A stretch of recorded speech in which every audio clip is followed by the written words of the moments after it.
clear way you have of putting things."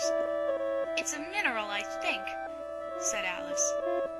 "Of course it is," said the Duchess, who seemed ready to agree to everything that Alice said. "There's a large mustard mine near here, and the moral of that is, the more there is of mine, the less there is of yours." "Oh, I know," exclaimed Alice, who had not attended to this last remark. "It's a vegetable. It doesn't look like one, but it is."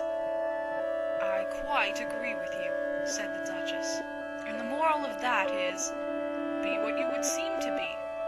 Or, if you'd like it put more simply, never imagine yourself not to be otherwise than what it might appear to others that what you were or might have been was not otherwise than what you had been would have appeared to them to be otherwise." "I think I should understand that better," Alice said very politely, "if I had it written down, but I can't quite follow it as you say it." "That's nothing to what I could say if I chose," the Duchess replied, in a pleased tone. "Pray, don't trouble yourself to say it any longer than that," said Alice. "Oh, don't talk about trouble," said the Duchess. "I make you a present of everything I've said as yet." "A cheap sort of present," thought Alice. "I'm glad they don't give birthday presents like that." But she did not venture to say it out loud. "Thinking again?" the Duchess asked, with another dig of her sharp little chin.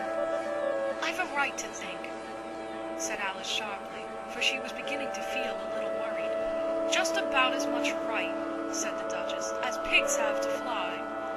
And the moral—" But here, to Alice's great surprise, the Duchess's voice died away, even in the middle of her favorite word, moral, and the arm that was linked into hers began to tremble. Alice looked up, and there stood the Queen in front of them, with her arms folded, frowning like a thunderstorm.